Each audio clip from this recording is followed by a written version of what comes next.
इकराम भाई, आज आपने प्रेस कॉन्फ्रेंस के लिए क्या वजह आपकी? देखिए, सबसे पहले तो मैं जो पत्रकार बंधु हैं उनका धन्यवाद करना चाहता हूं। और इस समय जो मेरे साथ में घटना हुई है वो ये हुई है कि हमने एक खबर चलाई थी जो कि पंजाब के मामले में चंदा इकट्ठा किया गया था, और उसको लेकर पहले भी वीडियो वो वायरल हुई, तब हमने दोबारा चलाई। उस पर जब वो विवाद हुआ, वहां कहने लगे कि भाई ये मामला आपने खबर चलाई है और इसको लेकर आप खबर नहीं चलाएंगे। आप सबसे ज्यादा मदरसा और चंदे को लेकर खबरें करते हैं, जबकि ये हम नहीं कहते कि भाई हम खबर करते हैं। हम तो खबर करते हैं, लेकिन जो सच्चाई है हम उसको खबर करते हैं। अगर कोई चंदा इकट्ठा कर रहा है, जो चंदा इकट्ठा होता है, जिस समाज में चंदा इकट्ठा होता है वो जिसके जरिए भी होता है, और एक चीज होती है कि आपदा आई है पंजाब के लिए, आपने चंदा इकट्ठा किया, चंदा इकट्ठा करने पर आप उसको तकसीम कीजिए, लेकिन आप कहां तकसीम कर रहे हैं कहां नहीं कर रहे हैं, अगर ये हमने पूछ लिया तो हमारी गलती थोड़ा ही है। और जब इसमें सारी खबरें चल रही है और हमने चलाई, तो उनका कहना यह है कि ना तो आप मदरसे में खबर चलाएंगे, ना आप चंदे को लेकर खबर चलाएंगे। अगर आपने खबर चलाई तो हम आपको मार देंगे और आपको परिवार का भी बेड़ा गर्क कर देंगे। ये चीज कहां की है भाई? एक पत्रकार अगर इस चीज को उजागर नहीं करेगा तो फिर कौन करेगा? और इसको लेकर अगर कोई पत्रकार, और भी खबरें चली हैं, किसको धमकी दी है? क्या एक कमजोर आदमी समझ रहे हैं आप, या ये समझ रहे हैं कि भाई मैं मुझे बाहुबली हूं? क्या है आप? एक धमकी देना। अब मुझे लगता है कि ऐसे मामलों में मुझे अपनी जान माल का भी सुरक्षा चाहिए, और मुझे खतरा बना हुआ है, मेरे परिवार को भी खतरा महसूस दे रहा है। और इस चीज को लेकर मैंने एसएसपी और थाना पटेल नगर को कॉपी भेज दी है। किसने धमकी दिया आपको? कौन है? उनका नाम उजागर कीजिए, किसकी तरफ इशारा किया जा रहा है आपको मदरसे में? ये मुफ्ती रईस ने मुझे, एक विवाद था मामला, जो मैं एक मुस्लिम लॉ और India Muslim law personal court की एक बैठक थी, वहां पर प्रोग्राम था, हमें वहां कवरेज के लिए बुलाया गया था।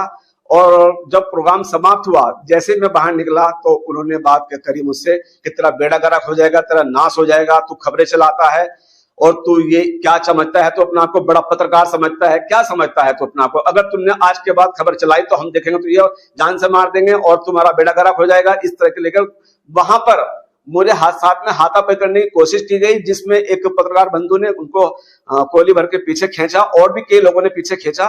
तो इस मामले में मुझे ऐसा लगा कि कहीं मेरे साथ में घटना ना हो जाए, या कोई बाहर से गुंडे बुलाकर मेरे पे कोई अटैक न की जाए। तो मैं चाहता हूं कि सिर्फ मेरी सुरक्षा भी की जाए, मेरे परिवार की सुरक्षा भी हो, यही मेरा कहना है। मुफ्ती रईस अहमद कासमी, आजाद कॉलोनी, जिनका मदरसा है, मदरसा भी इस तरह का बना हुआ है जिसमें कई बार वो मदरसा विवादों के घेरे में आ चुका है। सर, आपने बोला जिस तरह से वो वीडियो वायरल हो रही थी, आपने भी जाहिर सी बात है वीडियो वायरल है वही चलाई, लेकिन आप ही को भी गिरफ्तार किया जा रहा है। ये समझते हैं कि भाई ये छोटा पत्रकार है, लेकिन पत्रकार कोई भी हो, वो तो हम तो उजागर कर रहे हैं। लेकिन उनका कहना यह है कि मुस्लिम के नाते कहीं ऐसा ना हो कि हमारा पोल ज्यादा खोल दें। लेकिन ऐसे कई जगह मामले आए हैं चंदा इकट्ठा करने का, लेकिन हमारा कहना यह है कि जो आपने चंदा इकट्ठा किया है वो बांटा कहां है? चंदा लगभग कितना इकट्ठा हुआ था, कुछ जानकारी है आपको? देखो, इसमें चंदा तो बहुत इकट्ठा हुआ है, लेकिन मेरा मानना यह है चंदा अगर इकट्ठा हुआ है तो आप उसको बांटे ना। लेकिन वो वीडियो ऑडियो उन्हीं की वायरल है जिसमें वो कह रहे हैं कि ये जो पैसा इकट्ठा हुआ वो मुस्लिम सेवा संगठन के पास है, इसके पास है, वो उनका आपसी विवाद है। लेकिन हमारा कहना यह है भाई जो चंदा इकट्ठा किया गया है उसको पूरा बांटो आप।